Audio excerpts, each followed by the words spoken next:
那时候底片都蛮贵的，借由在媒体工作，他就可以获得比较多的一个器材上面的资源跟底片上面的一个资源，所以那时候喜爱摄影的人很多，就是会进到媒体里面工作。其实我们会进到新闻的一个现场，我们也不是科班的，我们并不是去念新闻系或是念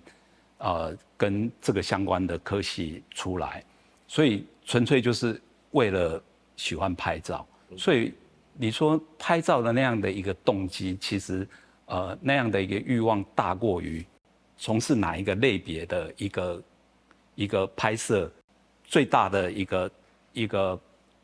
原点应该就是说我们想拍。例如说，像我跟拍《恋恋风尘》的时候，我觉得说这个故事虽然是由演员来演出，可是当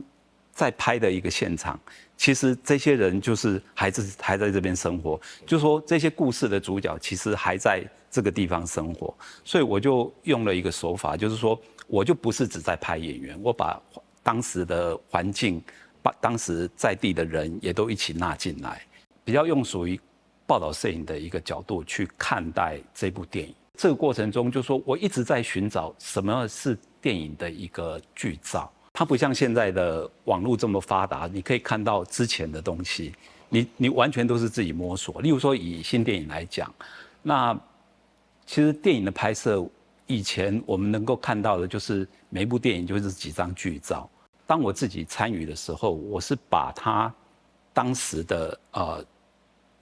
环境跟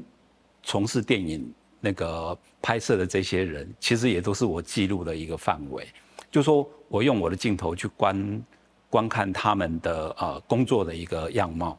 当电影的故事也是在谈年轻人到了都市，就是城乡的那样的差距，到了都市来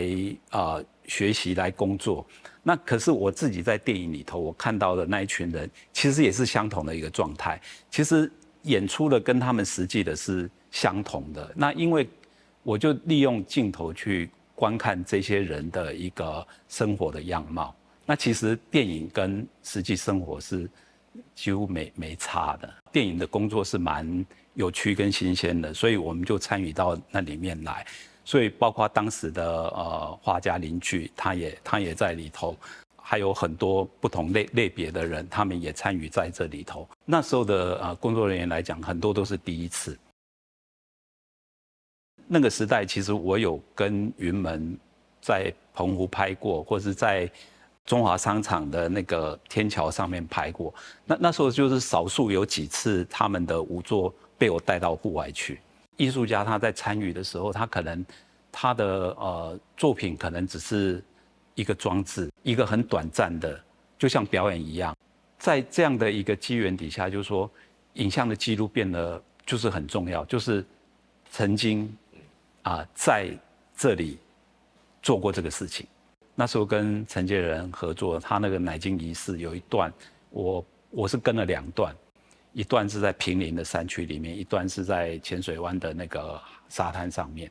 那其实在这个过程中并没有观众啊，在那种深山里头不可能有观众。他希望借由影像把他这样的一个行为传播出来，所以他希望留下一批曾经在那里的演出过的影像。那在浅水湾也是，那浅水湾更好玩，是因为当时还有海防，他们不准我们在那边，所以还被限制行动。可是我们就不管，有人去应付军人，有人就继续演出，那影像就变得很重要，在当时就变得很重要。所以他当演出过以后，那留下来的就剩下影像。